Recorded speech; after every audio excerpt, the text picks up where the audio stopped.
Last weekend, Mark Henry was talking, specifically to the men about stepping up and being the men that God's commanded you to be and called you to be. And I want you to know, at our church, one of the ongoing things we have for guys, a Bible study called Top Gun, which is there's all these different levels of training, whether it's an 8-week course or a 13-week course or a 32-week course. And that's starting up, and we have an orientation tomorrow night, and that's why there's a booth out there in the lobby if you're interested in something like that. Because a lot of times you say or you have this feeling like, I need to do something, and we know we never get to it unless we just commit. And so I would just encourage you to at least check it out today before you go. Last weekend, I need to apologize to this service because I know some of you guys stuck around because you want to talk to me, and I left. I left before service was even over, just after I introduced Mark, because honestly I just didn't even feel like being here. It was a pretty rough week. This whole week has been for me. Last Friday, leading up to the weekend, my brother gives me a call and to let me know that my uncle died, and that's pretty heavy because. You may think, oh, big deal, it's an uncle. But, with everything I've been through, it would seem like it's not that big a deal because, my parents died, my stepmom even died, and, aunts, uncles, all 4 sets of grandparents are all dead. All by the time I was college, everyone's pretty much dead. And so you think, okay, what's another uncle, And yet, I guess it absolutely killed me because he didn't believe in Jesus at all by any stretch of the imagination, and so when he called me and he said that on the phone, honestly, I can say that was one of the saddest days of my life, and I remember just coming to church on, because I flew right out there last Friday and just to be with my aunt and kind of process through with her, and flew back on Saturday for church, and just wasn't in the mood for anything. And all week just kind of feeling that way. And I saw myself at church like kind of shaking people's hands like usual, saying, hey, how are you doing, with a smile on my face, when last thing I felt like doing was smiling. Last thing I felt like doing was talking about my baby and, as you ask questions and this and that. And I just left there going, I'm being so fake right now. And this is everything I used to hate about church growing up. You get to church and the pastor's like, oh, praise the Lord. And you're like, shut up. You don't mean that, It was the insincerity, and I'm like, wow, that is totally me that weekend. It was just a total fake, oh, no, things are good, oh, yeah, baby's fat, whatever. And I was like, I didn't really care. I wasn't into it, and just, so I just said, what, rather than be fake, I just want to leave, because it's just something I never wanted to be. And honestly, this week, it's been a pretty miserable week, because when someone dies and doesn't know the Lord, and you actually stop and think about it, it's probably the most miserable thing you could do on this planet. It's probably the most painful thing you can do on this planet. And it's been a miserable week for me. Don't feel like laughing, don't feel like smiling. It's just sad. I think of passages in Scripture, like Lazarus and the rich man that we looked at not too long ago, and you think, wow, that's my uncle right now.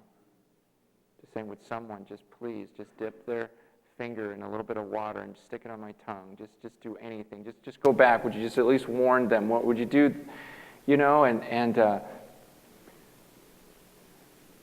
you don't have another chance. The finality of it's what killed me, just walking up and seeing the body and just going, that's it. That's it. There's not a chance. There's nothing I can say.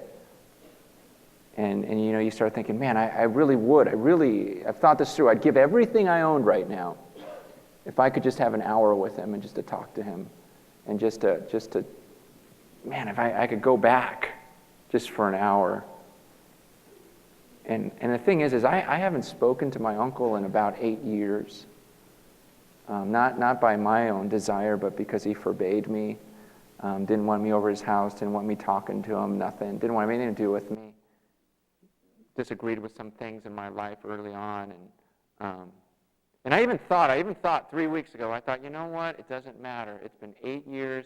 I need to just go to his house. I was in the Bay Area speaking at something, and I thought, you know what? I could just swing by the house and just let him ream me. Let me just let him ream me for everything I've ever done wrong, whatever. Just let him go for it and just suck it up and take it, you know?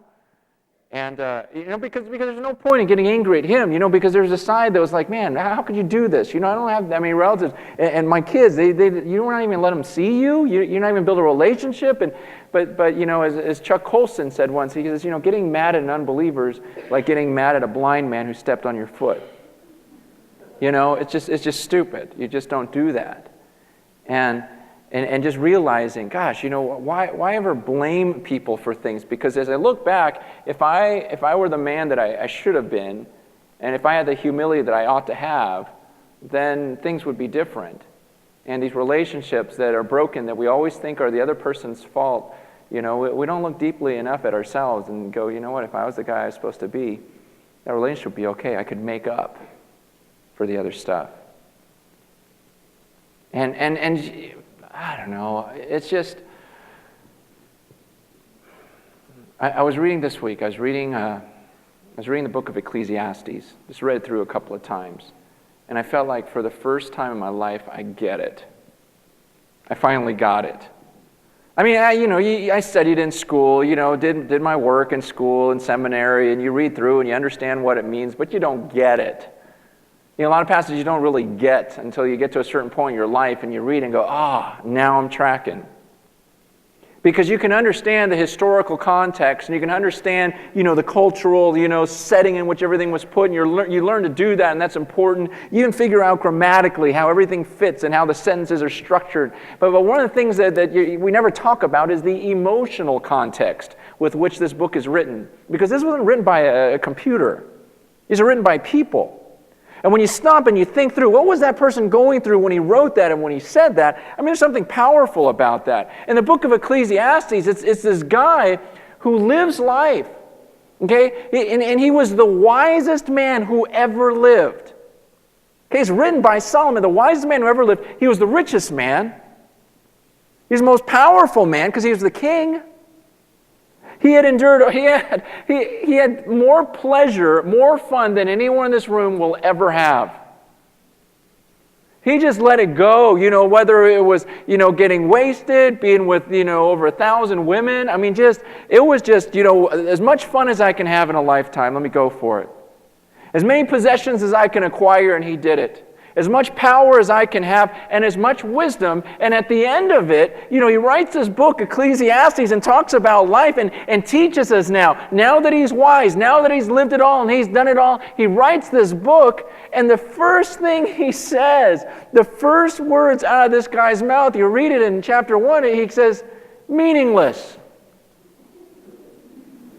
That's the first word out of his mouth. And then his second word is even better. He says, meaningless. And then the next sentence is utterly meaningless. And then the next sentence is everything is meaningless. And you go, that's the wisest man on the earth? But it's like this week, I got it. I totally get it. Because when you read through the book, he starts talking about death all through the whole thing. And his point is at the end of life, he's looking at everything he ever pursued, everything he ever did. He goes, man, that was so empty. He says everything on this earth is so empty and so stupid. It's pointless. It's empty. It's vain. It's meaningless. And I get it now, because the point is when someone dies, you realize what really matters. And you start looking at everything and you go, why does that matter? Why does that matter? Why does that matter? Why does that matter? And you start reading this book, and Solomon goes, okay, I'm the wisest man on the earth. So what? I'm going to die. You're stupid, I'm smart, we both die. So what? Is my death better because I was smart when I died? He goes, I'm rich, you're poor. We both die. Then where does my stuff go? Where's your stuff go? It doesn't matter. We're both dead. He goes, so I had a lot of fun. You didn't. We're both dead. So what? And he starts looking at everything in light of death and the whole finality of it all, going, what in life really matters? How much of what we do is just absolutely meaningless? And so when someone passes away, it gets you in this mindset of, okay, what matters now? Does it matter that I kept my pride and I didn't stand there and let him yell at me? Does that matter? No, it doesn't. You start realizing all the things you do in life that are absolutely meaningless, everything meaningless, pointless. Why did I do that? Why did I spend my money on that? I could have given it that. I could have done this. I could have done that. I could have used my time for that. And now I look back and go, wow, what a waste. These are the words that he has for us. And he talks about death. And in chapter 7, he gives us these words, he gives us these phrases, which at first, you look at it and they sound paradoxical. They sound like, okay, he's making a bunch of false statements. But he's not. These are true statements. They just appear false to us because we never hear them. No one talks like him. No one says these things. We don't hear these types of phrases, and the first time you hear it, you go, what? No. But then the deeper you look into it, the thinker thinks it through and goes, wow, he really gets it. There is a lot of meaningless stuff. He says in chapter 7, he says, a good name is better than fine perfume.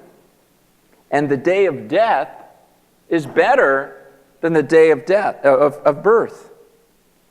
He says it's better to go to a house of mourning than to go to a house of feasting. For death is the destiny of every man, and the living should take this to heart. He says sorrow is better than laughter. You hear that all the time, huh? Because a sad face is good for the heart. He says the heart of the wise is in the house of mourning, but the heart of fools is in the house of pleasure. It is better to heed a wise man's rebuke than to listen to the song of fools.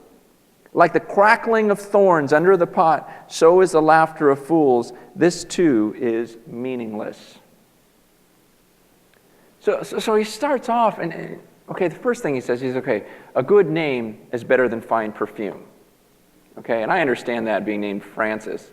Okay, but that's not really what he's talking about. Okay, what he's talking about is a good name in the sense of, who you are. That's what a name was, okay? That's not what we think of today. But, when he talks about someone's name, it's his character, his very being.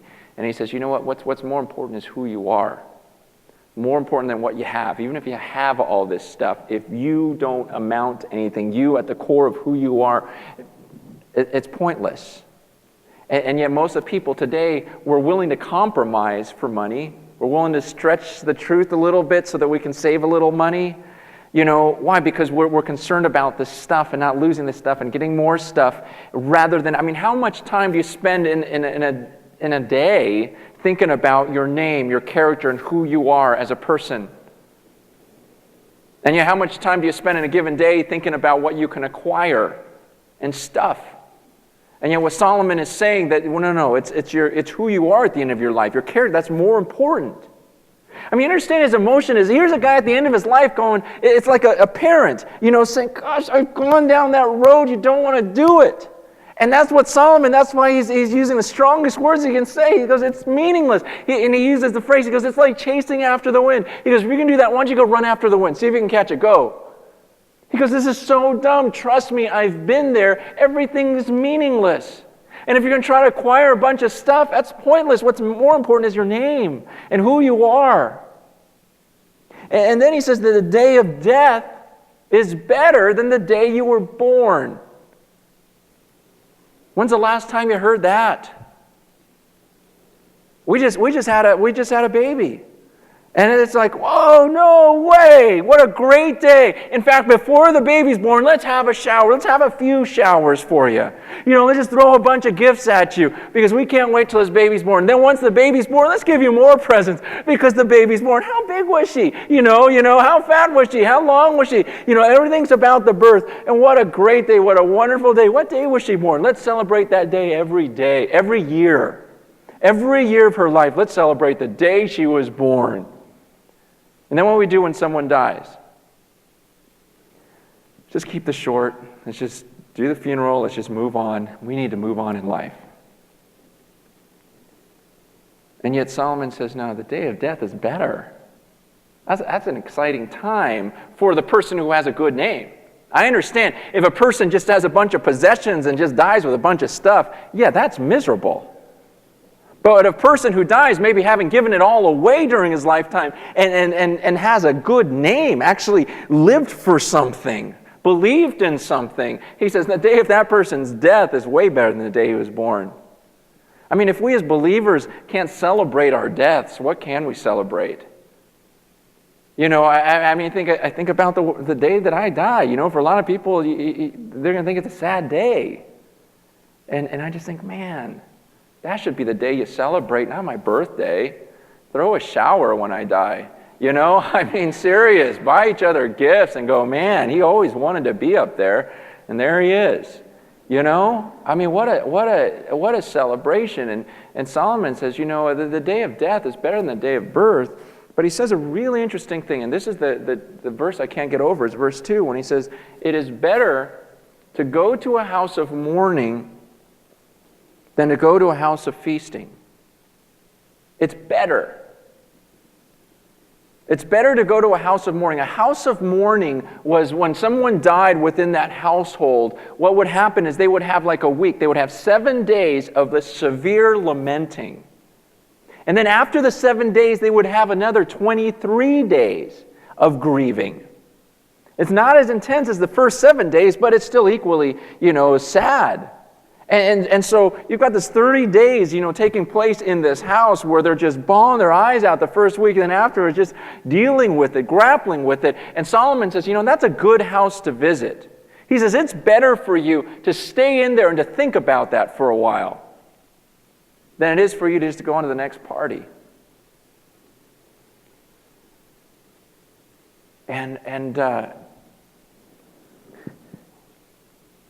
You know, we just don't think this way at all. I mean, how often do you think that it would be a good idea to just go spend some time with people that are just bawling their eyes out and mourning? And he says, that's better. He doesn't say it's more fun. Okay, the word there is the word good. It's more good. It's better. You see, a lot of times we think, well, if it's not fun, how can it be good? Because we think those two are synonymous.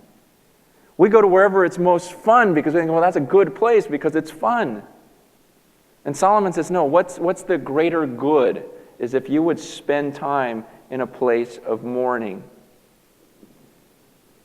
rather than a place of feasting. And he explains why. He says, because death is the destiny of every man, and the living should take this to heart. He says, you know why it'd be good for you to go to a house of mourning where everyone's weeping and they're thinking about this death?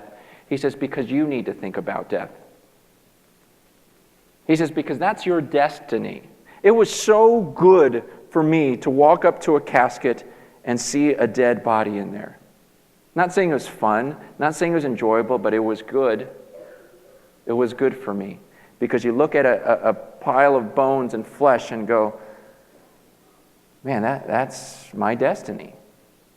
You just go, that's how it ends. And he says, you know why it's good for you to go to that? He says, because that's your destiny, and the living should take this to heart. And the phrase there, take this to heart, in the Hebrew literally means put this in your heart. Stick it in your heart, this thought of death. And your heart wasn't just this emotional thing, you know, pumps blood, whatever you think of it. In their mindset, the heart was the idea of the core of your being where you make your decisions. It's like the control center for your body where you determine what you're going to do. He goes, stick this knowledge of your death being your destiny and stick that in the place where you make your decisions. So that every time you make a decision, you run it through the grid of death. And you think to yourself, well, I'm going to die, so what? When I die, which decision will I care about more? He says that should be in your heart. When you make decisions, you make them in light of death. And saying, when I die, will I care about this? What decision will be more important when I die? Because death's my destiny. See, and he reminds us of this. And we don't like to talk about this stuff. This is uncomfortable for us. How many people just, that you pass by during the day want to talk about death? It's something we gloss over, something we just want to move on. Let's talk about the birth. Let's talk about a baby being born. Let's talk about how awesome it was and this and that. No.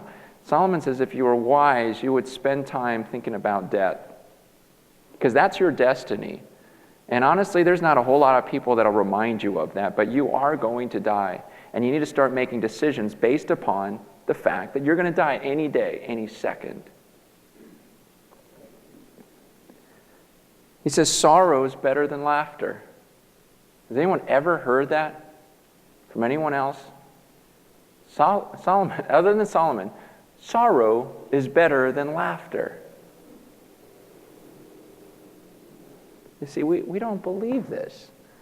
I'm at the funeral, right, on Friday, this Friday, and my aunt's bawling her eyes out, and one of my relatives comes up, hugs her, and I just hear her whispering to my aunt, "Oh, don't cry.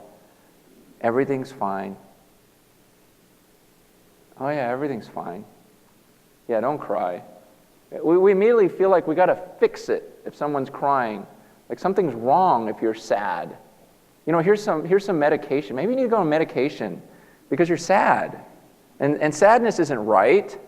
And so let me dampen your emotions a little bit, put you in a fog so you won't hurt so much. And then other people take it to the extreme of, "Oh, you're sad? Well, then there must not be a God." I'm sad. How can there be a God, right? Look at all these sad people. How could there be a God? Well, according to that God, he says sorrow is actually better than laughter. It's better for you. While it may not be more fun, there's a good that it does in you. James explains how those trials and those difficult times actually give you the character and the perseverance in life. It's actually a good thing. And he says a sad face is good for the heart. And you guys, sometimes we have all this pressure, like we've got to be, these smiley people all the time. And absolutely, there's a time to rejoice, seriously. And I think the general flow of our lives is one where we're filled with absolute joy and peace. And not saying that I don't have that. I'm just saying that there are times when you're still sad. And to fake it, that's what's wrong. That's deception. And that you shouldn't feel like you need to come to church and put on a face, and pretend you're happy if your life's falling apart. And a lot of people, when life's difficult, they go, "I don't want to go to church. I don't want to go to church," and then just put on a fake smile. I didn't say go to church and put on a fake smile. I just said go to church. But they don't want to come because they feel like they have to fake it. And honestly, that's why I left. It's like, I just got to go around and fake it. It's like, no. There's nothing wrong with being sad over the things we ought to be sad over. This is wrong to be sad over stupid things. But Jesus, it says when he saw the multitudes and how they were like a sheep without a shepherd, it says he felt compassion. And the word compassion is really a horrible translation in my mind. Because the Greek word is the word bowels. It's not like he looked at the people. When you think compassion, you go, "Oh, a little girl tripped. Aw." Right? That's compassion. But the word that's used there is a gut-wrenching. It's like someone just got hit by a train. You don't go, "Aw." Your stomach turns. You just get sick to your stomach. And that's the emotion that Jesus felt when he saw these people wandering around like sheep without a shepherd. It killed him. It was gut-wrenching. It was like, this is awful. This is awful. And that's the idea, a sad face is good for the heart. And then he says, the heart of the wise is in the house of mourning, but the heart of fools is in the house of pleasure. That the fool is the person that always wants to keep laughing and joking about everything and not deal with the issues. Because that's the fool. But the heart of the wise, so the wise person actually will spend time mourning. The wise person will actually grieve over the things that he ought to be grievous over.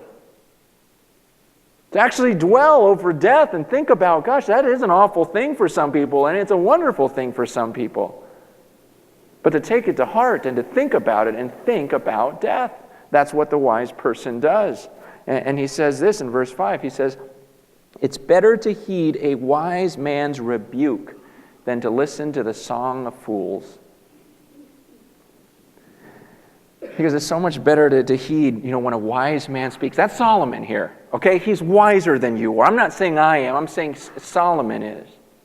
He's wiser than you are, and so it would be good for you if you'd listen to him. Listen to what he says, and maybe avoid some of the things that he's done rather than going down the same dead-end roads. It's wise. It's not more fun. I mean, who wants to go from here and dwell on death and think, wow, that'd be fun?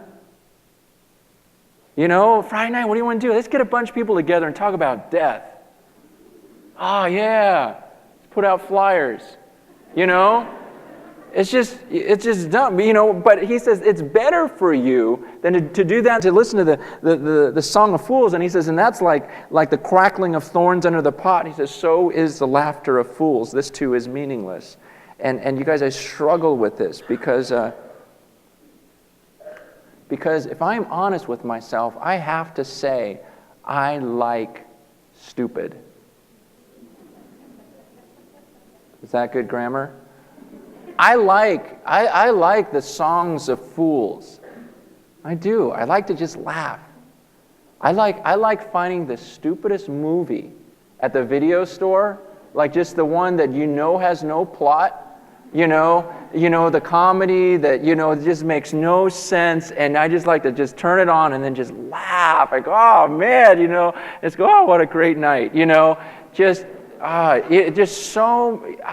that's fun to me. I love getting together with a bunch of guys that just know how to talk about stupid things. While the other girls are in the room sharing their feelings, we just talk about stupid, and just, what can we talk about?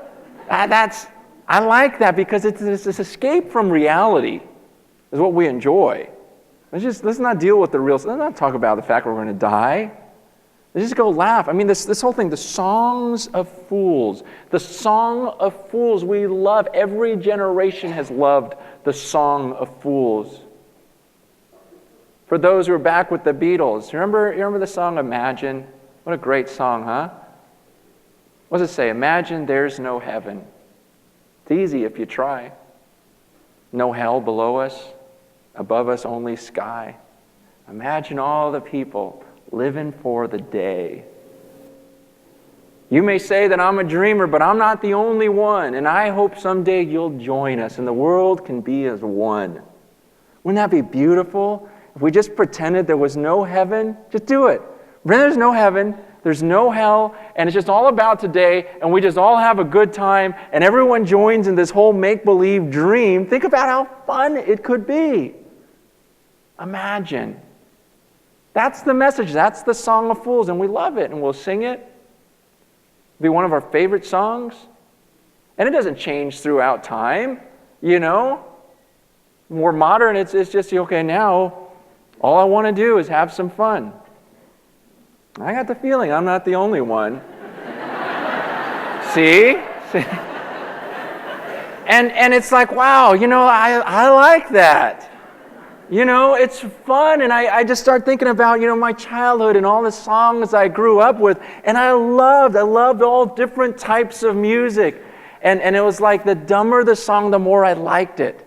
The name, the more meaningless the name, Oingo Boingo. Yeah! No, Chamba Wamba. Yeah, that's an even better name. Let's just come up with names that let's just try to come up with these songs. Oh, good, I can dance if I want to. I can leave my friends behind because my friends don't dance, and if they don't dance, they're no friends of mine. And it's like, oh, yeah, what a great song. So let's just whip it good in the shade, Shape it up, get straight, go forward, move ahead, try to detect it. It's not too late, It's like, yeah, that's a great song, And we sing it, yeah, and we're just like, wow, this is the best. You know, and even now it's like, don't you want to just sing some of those songs together? Come on, shout, shout, let her, you know, and it's like, oh, let's just do that, you know, because those were the best. Those were so fun. And we love singing them. We love to stay in this mode right now where we could just sit. And wouldn't it be fun to just sit right now for like half an hour and just think about the old songs and just start singing them together, right? That's fun. Or let's run Happy Gilmore next Sunday. You know, let's just do that. Let's just get our mind in this total fog and this make-believe, you know, and just to find the stupidest things. Let's get together, you know, and the following week will be Three Amigos, and let's just laugh. You know, that's fun. And I look at this passage and I go, man, that's so me. I so love to just escape reality. We love to be plastic. We love to be in a fog. And it's like you never see this more clearly until you go to another country and people actually talk about death. And they actually weep and wail, and there are no answers for some of them. You know, then you realize, wow, we are so fake over there. We're in such a fog, and we talk about the stupidest things on earth, and we like it, we love it, and we surround ourselves with it. And then you read these words and you go, oh, man, it's the fool. It's the fool that keeps his heart in the house of pleasure. And yeah, there's a time to laugh. He says it in the same book. There's a time to laugh, there's a time to cry. But it's like we don't want that other side. We want to stay in this house of pleasure. And he says, you know what, you're a fool. I mean, when you read this book, isn't it true that God's biggest problem, not saying that God has problems, okay, you know what I mean. When you read this book, isn't it true that God's biggest problem is keeping his covenant people focused? It's not the world. The world's been wicked from the start. The biggest problem is keeping his covenant people focused. Every time he gets them at one point, they just run off and do their thing again. And so what makes us think that it's different now? I mean, if they wrote about the church here in Simi Valley and everything else, what would they say in this book? It'd be like, oh yeah, there's this group that just so sought after comfort, pleasure, and everything else, and they forgot all about the fact that people die and spend eternity apart from him. And they lost their vision, they lost their focus, just like everyone else did in history. But every once in a while, there's a person that stands out in Scripture that stays focused all the way through. You know? And it's rare. It's so rare. You can't expect to have everyone there. You know, one of those guys is Caleb. I love the story of Caleb. Caleb and Joshua, you remember they're the two good spies? You remember when they sent the 12 spies over, you know, hey, check out this area, see if we can win. And they all go, oh no, it's too hard. But Caleb and Joshua go, no, we can do it.